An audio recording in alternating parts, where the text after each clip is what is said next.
ನಮಸ್ಕಾರ. ದೇಶದ ಇಂದಿನ ಪ್ರಮುಖ ಸುದ್ದಿಗಳನ್ನ ನೋಡೋಣ. ನಾನು ರಂಜಿತಾ ರೇವಣ್ಣ. ತಮಿಳುನಾಡಿನಲ್ಲಿ ಕೆಲವು ತಿಂಗಳುಗಳಲ್ಲಿ ವಿಧಾನಸಭಾ ಚುನಾವಣೆಗಳು ನಡೆಯಲಿವೆ. ಇದರಿಂದಾಗಿ ಮೈತ್ರಿ ಮಾತುಕತೆಗಳು ಮತ್ತು ಸೀಟು ಹಂಚಿಕೆ ಮಾತುಕತೆಗಳು ಕೂಡ ಜೋರಾಗಿ ನಡೆಯುತ್ತಿವೆ. ತಮಿಳುನಾಡಿನಲ್ಲಿ ಚತುಷ್ಕೋನ ಸ್ಪರ್ಧೆ ನಡೆಯುವ ನಿರೀಕ್ಷೆ ಇದೆ. ಡಿಎಂಕೆ ಮೈತ್ರಿಕೂಟ, ಎಐಎಡಿಎಂಕೆ, ಬಿಜೆಪಿ ಮೈತ್ರಿಕೂಟ, ಎನ್ಡಿಎ ಮತ್ತು ಟಿಡಿಪಿ ನಡುವೆ ಚತುಷ್ಕೋನ ಸ್ಪರ್ಧೆ ನಡೆಯಲಿದೆ. ಈ ಮಧ್ಯೆ ಬಿಜೆಪಿಯ ಮಾಜಿ ರಾಜ್ಯಾಧ್ಯಕ್ಷರು ಚುನಾವಣಾ ಉಸ್ತುವಾರಿ ಹುದ್ದೆಗೆ ರಾಜೀನಾಮೆ ನೀಡಿದ್ದಾರೆ. ಇದರಿಂದಾಗಿ ಬಿಜೆಪಿಯಲ್ಲಿ ಗದ್ದಲ ಉಂಟಾಗಿದೆ. ಈ ಪರಿಸ್ಥಿತಿಯಲ್ಲಿ ಅಣ್ಣಾಮಲೈ ಶಿವಗಂಗಾದಲ್ಲಿ ಸಂದರ್ಶನ ನೀಡಿದ್ದಾರೆ. ಆ ಸಮಯದಲ್ಲಿ ಮಾತನಾಡುತ್ತಾ ಅವರು ಒಂದು ಪ್ರಮುಖ ವಿಷಯವನ್ನ ತಿಳಿಸಿದ್ರು. ಸ್ವಂತವಾಗಿ ಪಕ್ಷ ಆರಂಭಿಸುವ ಉದ್ದೇಶ ನನಗಿಲ್ಲ. ಹಿಂದಿ ವಿಷಕಾರಿ ರೋಗಾಣು ಎಂಬ ಕನಿಮೋಳಿ ಹೇಳಿಕೆ ಬಗ್ಗೆ ಕೇಳಿದಾಗ ಕೆಲಸದ ಸಮಸ್ಯೆಗಳಿಂದಾಗಿ ನಾನು ಪ್ರತಿದಿನ ಮಾತು ಬದಲಾಯಿಸುತ್ತಿದ್ದೇನೆ ಅಂತ ಹೇಳಿದ್ರು. ಒಳ್ಳೆಯ ಮನೋವೈದ್ಯರಿಂದ ಚಿಕಿತ್ಸೆ ಪಡೆಯಬೇಕು ಅಂತ ಅಣ್ಣಾಮಲೈ ಹೇಳಿದ್ರು. 2014 ಮತ್ತು 2019ರಲ್ಲಿ ಬಿಜೆಪಿ ನೀಡಿದ ಭರವಸೆಗಳನ್ನ ನಾವು ಈಡೇರಿಸಿದ್ದೇವೆ. 2024ರಲ್ಲಿ ಬಿಜೆಪಿ ನೀಡಿದ ಭರವಸೆಗಳನ್ನ ಸಹ ಈಡೇರಿಸುತ್ತೇವೆ ಅಂತ ವಿಶ್ವಾಸವನ್ನ ವ್ಯಕ್ತಪಡಿಸಿದ್ರು. ಬೃಹನ್ ಮುಂಬೈ ಮಹಾನಗರ ಪಾಲಿಕೆಯಲ್ಲಿ ಅಭೂತಪೂರ್ವ ಜಯ ಸಾಧಿಸಿರುವ ಬಿಜೆಪಿ ಇದೀಗ ಮೇಯರ್ ಅಭ್ಯರ್ಥಿಯಾಗಿ ರಿತು ತಾವ್ಡೆ ಅವರನ್ನ ಘೋಷಿಸಿದೆ. ಇತ್ತ ಬಿಜೆಪಿ ಮಿತ್ರ ಪಕ್ಷ ಶಿವಸೇನೆಯು ಸಂಜಯ್ ಗಾಡಿ ಅವರನ್ನ ಉಪಮೇಯರ್ ಅಭ್ಯರ್ಥಿ ಸ್ಥಾನಕ್ಕೆ ಆಯ್ಕೆ ಮಾಡಿದೆ. ಬಿಜೆಪಿ ನಾಯಕ ಅಮಿತ್ ಸತಂ ಅವರು ರಿತು ತಾವ್ಡೆ ಅವರ ಹೆಸರನ್ನ ಘೋಷಿಸಿದ್ರೆ, ಶಿವಸೇನೆ ನಾಯಕ ರಾಹುಲ್ ಶೇವಾಲೆ ಅವರು ಬಿಎಂಸಿ ಪ್ರಧಾನ ಕಚೇರಿಯಲ್ಲಿ ಸಂಜಯ್ ಗಾಡಿ ಅವರ ಹೆಸರನ್ನ ಅನೌನ್ಸ್ ಮಾಡಿದ್ರು. ಜನವರಿ 15ರಂದು ನಡೆದ ಮಹಾನಗರ ಪಾಲಿಕೆ ಚುನಾವಣೆಯಲ್ಲಿ ಬಿಜೆಪಿಯಿಂದ ರಿತು ತಾವ್ಡೆ ಅವರು ವಾರ್ಡ್ 132ರಿಂದ ಕಾರ್ಪೊರೇಟರ್ ಆಗಿದ್ರೆ, ಸಂಜಯ್ ಗಾಡಿ ಅವರು ವಾರ್ಡ್ 5ರಿಂದ ಆಯ್ಕೆಯಾಗಿದ್ದಾರೆ. ಗಾಡಿ 15 ತಿಂಗಳ ಕಾಲ ಉಪಮೇಯರ್ ಆಗಿ ಸೇವೆ ಸಲ್ಲಿಸಲಿದ್ದಾರೆ ಎಂದು ಶಿವಸೇನೆಯ ಕಾರ್ಯದರ್ಶಿ ಸಂಜಯ್ ಮೋರ್ ಹೇಳಿಕೆಯಲ್ಲಿ ತಿಳಿಸಿದ್ದಾರೆ. ಏಕನಾಥ್ ಶಿಂದೆ ನೇತೃತ್ವದ ಶಿವಸೇನೆಗೆ ಸೇರಿದ ಹಿರಿಯ ಮಾಜಿ ಶಿವಸೇನೆ ಕಾರ್ಪೊರೇಟರ್ಗಳಲ್ಲಿ ಇವರು ಕೂಡ ಒಬ್ಬರು. ಉಪಮೇಯರ್ ಅಧಿಕಾರಿ ಅವಧಿಯನ್ನ ಹಂಚಿಕೆ ಮಾಡುವ ಮೂಲಕ ಶಿವಸೇನೆ ತನ್ನ 4 ಕಾರ್ಪೊರೇಟರ್ಗಳಿಗೆ ಅವಕಾಶ ನೀಡಲು ಮುಂದಾಗಿದೆ. ರಷ್ಯಾದಿಂದ ತೈಲ ಖರೀದಿ ವಿಚಾರವಾಗಿ ವಿದೇಶಾಂಗ ಸಚಿವಾಲಯವು ಮಾಹಿತಿ ನೀಡಲಿದೆ ಎಂದು ಕೇಂದ್ರ ವಾಣಿಜ್ಯ ಸಚಿವ ಪಿಯೂಷ್ ಗೋಯಲ್ ತಿಳಿಸಿದ್ದಾರೆ. ಭಾರತದ ಮೇಲೆ ವಿಧಿಸಲಾದ ಹೆಚ್ಚುವರಿ ಸುಂಕಗಳನ್ನು ತೆಗೆದು ಹಾಕುವುದಾಗಿ ಘೋಷಿಸಿದ ಬಳಿಕ ಭಾರತವು ರಷ್ಯಾದಿಂದ ತೈಲ ಖರೀದಿ ನಡೆಸಲಿದೆಯಾ ಎಂಬ ಪ್ರಶ್ನೆಗೆ ಉತ್ತರಿಸಿದ ಅವರು, ಈ ವಿಚಾರ ಕುರಿತು ಎಷ್ಟೇ ಸಾರಿ ಕೇಳಿದ್ರು ಅಷ್ಟೇ, ಈ ಕುರಿತು ವಿದೇಶಾಂಗ ಸಚಿವಾಲಯ ಮಾಹಿತಿ ನೀಡಲಿದೆ ಅಂತ ಹೇಳಿದ್ರು. ಇನ್ನು ಭಾರತ ಮತ್ತು ಅಮೆರಿಕದ ವ್ಯಾಪಾರ ಒಪ್ಪಂದ ಕುರಿತು ಮಧ್ಯಂತರ ಚೌಕಟ್ಟಿನ ಘೋಷಣೆ ಮಾಡಿದೆ. ಭಾರತವು ರಷ್ಯಾದ ಒಕ್ಕೂಟದ ತೈಲವನ್ನ ನೇರವಾಗಿ ಅಥವಾ ಪರೋಕ್ಷವಾಗಿ ಆಮದು ಮಾಡಿಕೊಳ್ಳುವುದನ್ನು ನಿಲ್ಲಿಸಲು ಬದ್ಧವಾಗಿದೆ. ಯುಎಸ್ಎ ಇಂಧನ ಉತ್ಪನ್ನಗಳನ್ನು ಖರೀದಿಸುವುದಾಗಿ ಪ್ರತಿನಿಧಿಸಿದೆ. ಮುಂದಿನ 10 ವರ್ಷಗಳಲ್ಲಿ ರಕ್ಷಣಾ ಸಹಕಾರವನ್ನ ವಿಸ್ತರಿಸಲು ಇತ್ತೀಚೆಗೆ ಯುಎಸ್ಎನ ಚೌಕಟ್ಟಿಗೆ ಬದ್ಧವಾಗಿ ಎಂದು ಶ್ವೇತಭವನ ತಿಳಿಸಿದೆ. ಈ ಒಪ್ಪಂದದ ಚೌಕಟ್ಟಿನಲ್ಲಿ ರೈತರಿಗೆ ಸಂಪೂರ್ಣ ರಕ್ಷಣೆ ನೀಡಲಿದೆ. ಭಾರತೀಯ ಎಂಎಸ್ಎಂಇಗಳಿಗೆ ಭಾರಿ ಪ್ರಯೋಜನಗಳನ್ನು ತರುತ್ತದೆ ಎಂದು ಸಚಿವರು ತಿಳಿಸಿದ್ದಾರೆ. ಭಾರತ ಅಮೆರಿಕ ವ್ಯಾಪಾರ ಒಪ್ಪಂದಕ್ಕೆ ಮುಂಚಿತವಾಗಿ ಉಭಯ ರಾಷ್ಟ್ರಗಳು ಮಧ್ಯಂತರ ವ್ಯಾಪಾರ ಚೌಕಟ್ಟನ್ನು ಘೋಷಿಸಿವೆ.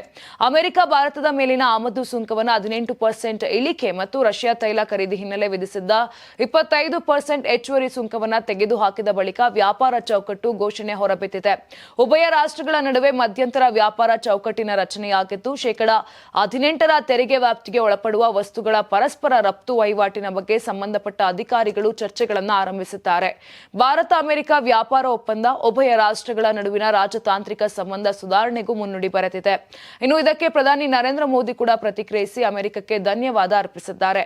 ಎಕ್ಸ್ನಲ್ಲಿ ಪೋಸ್ಟ್ ಒಂದನ್ನು ಹಂಚಿಕೊಂಡಿದ್ದು, ಭಾರತ ಮತ್ತು ಅಮೆರಿಕಕ್ಕೆ ಗ್ರೇಟ್ ನ್ಯೂಸ್ ಎಂದು ಬರೆದುಕೊಂಡಿದ್ದಾರೆ. ಒಡಿಶಾದ ಚಾಂಡಿಪುರದಲ್ಲಿರುವ ಇಂಟಿಗ್ರೇಟೆಡ್ ಟೆಸ್ಟ್ ರೇಂಜ್ನಿಂದ ಅಗ್ನಿ 3 ಮಧ್ಯಮ ಶ್ರೇಣಿಯ ಬ್ಯಾಲಿಸ್ಟಿಕ್ ಕ್ಷಿಪಣಿಯನ್ನು ಯಶಸ್ವಿಯಾಗಿ ಪರೀಕ್ಷಿಸಿತು.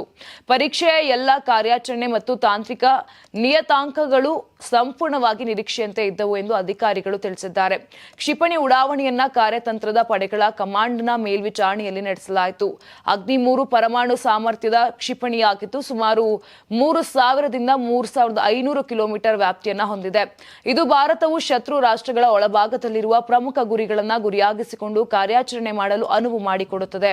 ಅಗ್ನಿ 3 ಭಾರತದ ಮಧ್ಯಮ ಶ್ರೇಣಿಯ ಬ್ಯಾಲಿಸ್ಟಿಕ್ ಕ್ಷಿಪಣಿ. ಇದು 2 ಹಂತದ ಘನ ಇಂಧನ ಕ್ಷಿಪಣಿಯಾಗಿದ್ದು, 16.7 ಮೀಟರ್ ಉದ್ದ, 2 ಮೀಟರ್ ವ್ಯಾಸ ಮತ್ತು 48,300 ಕಿಲೋಗ್ರಾಂಗಳಷ್ಟು ಉಡಾವಣಾ ತೂಕವನ್ನು ಹೊಂದಿದೆ. ಇದರ ನಿಖರತೆಯು ಸುಧಾರಿತ ಸಂಚರಣೆ ಮತ್ತು ಮಾರ್ಗದರ್ಶನ ವ್ಯವಸ್ಥೆಗಳಿಂದ ಬಂದಿದೆ. 1995ರ ಪಾಟ್ನಾ ಪ್ರಕರಣಕ್ಕೆ ಸಂಬಂಧಪಟ್ಟಂತೆ ಶುಕ್ರವಾರ ತಡರಾತ್ರಿ ಪಪ್ಪು ಯಾದವ್ ಎಂದು ಕರೆಯಲ್ಪಡುವ ಪೂರ್ಣಿಯ ಸಂಸದ ರಾಜೇಶ್ ರಂಜನ್ ಅವರನ್ನ ಬಂಧಿಸಲಾಗಿತ್ತು. ನಂತರ ಆರೋಗ್ಯ ಸಮಸ್ಯೆಗಳ ಕಾರಣ ಅವರನ್ನ ಶನಿವಾರ ಪಾಟ್ನಾ ವೈದ್ಯಕೀಯ ಕಾಲೇಜು ಮತ್ತು ಆಸ್ಪತ್ರೆಗೆ ದಾಖಲಿಸಲಾಗಿದೆ. ಕಾಂಗ್ರೆಸ್ ನಾಯಕ ರಾಹುಲ್ ಗಾಂಧಿ ಅವರು ಪಪ್ಪು ಯಾದವ್ಗೆ ಬೆಂಬಲ ನೇರಕ್ಕೆ ನಿಂತಿದ್ದು ಪಾಟ್ನಾದಲ್ಲಿ ನೀಟ್ ಆಕಾಂಕ್ಷಿಯೊಬ್ಬ ನಿಗೂಢವಾಗಿ ಸಾವನ್ನಪ್ಪಿದ್ದು ರಾಜ್ಯ ಸರ್ಕಾರದ ನ್ಯೂನ್ಯತೆಗಳನ್ನು ಯಾದವ್ ಬಹಿರಂಗಪಡಿಸಿದ್ದಾರೆ. ವಿದ್ಯಾರ್ಥಿನಿ ಕುಟುಂಬ ನ್ಯಾಯಯುತ ತನಿಖೆ ಕೋರಿದಾಗ ಬಿಜೆಪಿ ಎನ್ಡಿಎ ಅದೇ ಹಳೆಯ ನಾಟಕ ಶುರು ಮಾಡಿತ್ತು. ಪ್ರಕರಣವನ್ನು ಹಳಿ ತಪ್ಪಿಸಲಾಗುತ್ತಿದೆ ಮತ್ತು ಅಪರಾಧಿಗಳನ್ನ ರಕ್ಷಣೆ ಮಾಡಲಾಗ್ತಿದೆ ಅಂತ ಎಕ್ಸ್ ನಲ್ಲಿ ಪೋಸ್ಟ್ ಮಾಡಿದ್ದಾರೆ. ಈ ಮಗಳಿಗೆ ನ್ಯಾಯಕ್ಕಾಗಿ ದೃಢವಾಗಿ ಧ್ವನಿ ಎತ್ತಿದ್ದು ಸಹ ಸಂಸದ ಪಪ್ಪು ಯಾದವ್.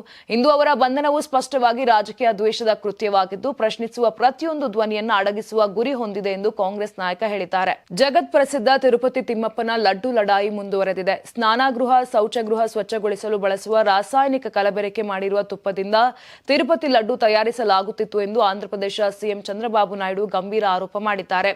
ಎಮ್ಮಿಗನೂರು ವಿಧಾನಸಭಾ ಕ್ಷೇತ್ರದಲ್ಲಿ ಪಾಸ್ಬುಕ್ ವಿತರಣೆ ಕಾರ್ಯಕ್ರಮ ಉದ್ದೇಶಿಸಿ ಮಾತನಾಡಿದಂತ ಅವರು ಹಿಂದಿನ ವೈಎಸ್ ಜಗನ್ಮೋಹನ್ ರೆಡ್ಡಿ ಸರ್ಕಾರದ ವಿರುದ್ಧ ವಾಗ್ದಾಳಿಯನ್ನು ನಡೆಸಿದ್ದಾರೆ. ಲಡ್ಡುಗಳಲ್ಲಿ ಬಾತ್ರೂಮ್ ಕ್ಲೀನಿಂಗ್ ಕೆಮಿಕಲ್ಗಳಿಂದ ತಯಾರಿಸಿದ ತುಪ್ಪ ಬಳಸಿದ್ದಾರೆ. ಆ ಮೂಲಕ ಪವಿತ್ರವಾದ ತಿರುಮಲ ದೇವಸ್ಥಾನದ ಪ್ರಸಾದದ ಪಾವಿತ್ರತೆ ಮತ್ತು ಶ್ರೀ ವೆಂಕಟೇಶ್ವರ ಸ್ವಾಮಿಯ ಘನತೆಯನ್ನ ಹಾಳು ಮಾಡಿದ್ದಾರೆ ಎಂದು ಸ್ಫೋಟಕ ಆರೋಪ ಮಾಡಿದ್ದಾರೆ. ಸುಮಾರು 5 ವರ್ಷಗಳ ಕಾಲ ಇದೇ ರೀತಿ ಮೋಸ ಮಾಡಿದ್ದಾರೆ. ತುಪ್ಪದ ಕಲಬೆರಕೆಯು ದೇವರ ವಿರುದ್ಧ ಮಾಡಿದ ಮಹಾಪಾಪ.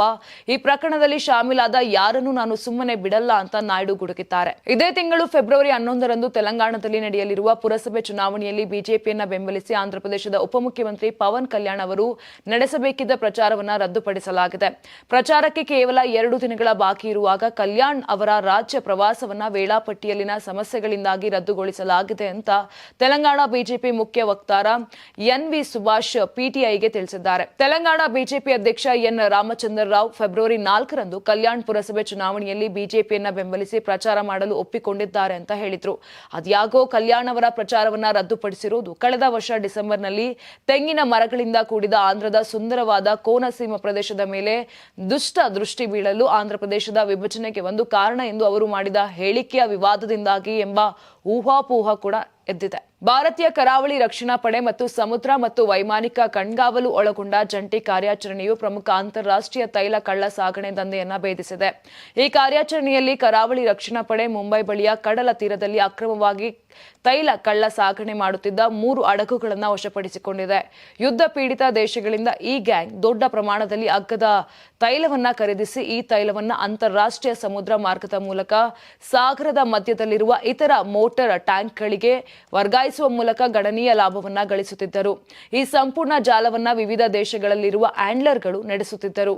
ಅವರು ತೈಲ ಮಾರಾಟ ಮತ್ತು ವರ್ಗಾವಣೆಯನ್ನ ನಿರ್ವಹಿಸುತ್ತಿದ್ದರು. ಡಿಜಿಟಲ್ ತನಿಖೆಯಲ್ಲಿ ಇತರ 2 ಹಡಗುಗಳು ಹಡಗಿನ ಸಮೀಪಕ್ಕೆ ಬರುತ್ತಿದ್ದು ತೈಲ ಸಂಬಂಧಿತ ಸರಕುಗಳ ಅಕ್ರಮ ವರ್ಗಾವಣೆಯಲ್ಲಿ ಭಾಗಿಯಾಗಿರಬಹುದು ಎಂದು ತಿಳಿದು ಬಂದಿದೆ. ಇದರ ಪರಿಣಾಮವಾಗಿ ಭಾರತ ಸೇರಿದಂತೆ ಕರಾವಳಿ ದೇಶಗಳಿಗೆ ಗಮನಾರ್ಹ ಸುಂಕ ನಷ್ಟವಾಗಿದೆ. ಮೇಘಾಲಯದ ಪೂರ್ವ ಜೈಂಟಿಯಾ ಹಿಲ್ಸ್ ಜಿಲ್ಲೆಯ ಅಕ್ರಮ ಕಲ್ಲಿದ್ದಲು ಗಣಿಯಲ್ಲಿ ಕಳೆದ ಗುರುವಾರ ಭಾರೀ ಸ್ಫೋಟ ಸಂಭವಿಸಿದ್ದು ಶನಿವಾರ ಮತ್ತೆ 2 ಶವಗಳು ಪತ್ತೆಯಾಗಿವೆ. ಇದರೊಂದಿಗೆ ಸ್ಫೋಟದಲ್ಲಿ ಮೃತಪಟ್ಟವರ ಸಂಖ್ಯೆ 27ಕ್ಕೆ ಏರಿಕೆಯಾಗಿದೆ ಎಂದು ಪೊಲೀಸರು ತಿಳಿಸಿದ್ದಾರೆ. ಥ್ಯಾಂಕ್ಸ್ಕೋ ಪ್ರದೇಶದಲ್ಲಿ ಈ ಘಟನೆ ಸಂಭವಿಸಿದ್ದು ರಕ್ಷಣಾ ತಂಡಗಳು ಶೋಧ ಕಾರ್ಯಾಚರಣೆ ಮುಂದುವರೆದಿದ್ದರಿಂದ ಇಂದು ಮತ್ತೆ 2 ಶವಗಳು ಪತ್ತೆಯಾಗಿವೆ ಎಂದು ಹೇಳಿದ್ದಾರೆ. ಹಲವಾರು ಜನ ಇನ್ನೂ ಕಾಣೆಯಾಗಿದ್ದಾರೆ ಮತ್ತು ಶೋಧ ಕಾರ್ಯಾಚರಣೆ ಮುಂದುವರಿಯಲಿದೆ ಎಂದು ಪೊಲೀಸರು ತಿಳಿಸಿದ್ದಾರೆ. ಮೃತರ ಗುರುತುಗಳನ್ನು ಪರಿಶೀಲಿಸುವ ಕೆಲಸವೂ ನಡೆಯುತ್ತಿದೆ ಎಂದು ಪೊಲೀಸ್ ವರಿಷ್ಠಾಧಿಕಾರಿ ವಿಕಾಸ್ ಕುಮಾರ್ ತಿಳಿಸಿದ್ದಾರೆ. ನೋಡಿರಲ್ಲ, ಇದಿಷ್ಟು ಆಗಿತ್ತು ಇಂದಿನ ದೇಶದ ಪ್ರಮುಖ ಸುದ್ದಿಗಳು. ನಾಳೆ ಮತ್ತೆ ರಾಷ್ಟ್ರೀಯ ಸುದ್ದಿಗಳಲ್ಲಿ ಭೇಟಿಯಾಗೋಣ. ನೋಡ್ತಾರೆ ಕರ್ನಾಟಕ ಟಿವಿ, ಇದು ಕನ್ನಡಿಗರ ಧ್ವನಿ. ನಾನು ನಿಮ್ಮ ರಂಜಿತಾ ರೇವಣ್ಣ. ಯಾರಾಗ್ತಾರೆ ಎಂಎಲ್ಎ ಅಭ್ಯರ್ಥಿ 2028 ಶೀಘ್ರದಲ್ಲೇ. ಪ್ರತಿದಿನ ಒಂದೊಂದು ಕ್ಷೇತ್ರದ ಟಿಕೆಟ್ ಆಕಾಂಕ್ಷಿಗಳ ಸಂಪೂರ್ಣ ಮಾಹಿತಿ ಪೊಲಿಟಿಕಲ್ ಜರ್ನಲಿಸ್ಟ್ ಕೆಎಂ ಶಿವಕುಮಾರ್ ಅವರಿಂದ. ಕರ್ನಾಟಕದ ನಂಬರ್ 1 ಡಿಜಿಟಲ್ ಮೀಡಿಯಾ ನಿಮ್ಮ ನೆಚ್ಚಿನ ಕರ್ನಾಟಕ ಟಿವಿಯಲ್ಲಿ ಮಾತ್ರ. ನೀವು ಸಣ್ಣ ಆಗ್ಬೇಕಲ್ವಾ? ಅದು ಒಂದು ಉತ್ತಮ ಆಹಾರದಿಂದ ಸಣ್ಣ ಆಗ್ಬೇಕಲ್ವಾ? ಪ್ರತಿದಿನ ನಮ್ಮ ಜೀನಿ ಸ್ಲಿಮ್ ನ ಯೂಸ್ ಮಾಡಿ ಯಾವುದೇ ಸೈಡ್ ಎಫೆಕ್ಟ್ ಇಲ್ದಂಗೆ ನೀವು ಸಣ್ಣ ಆಗ್ತೀರಾ.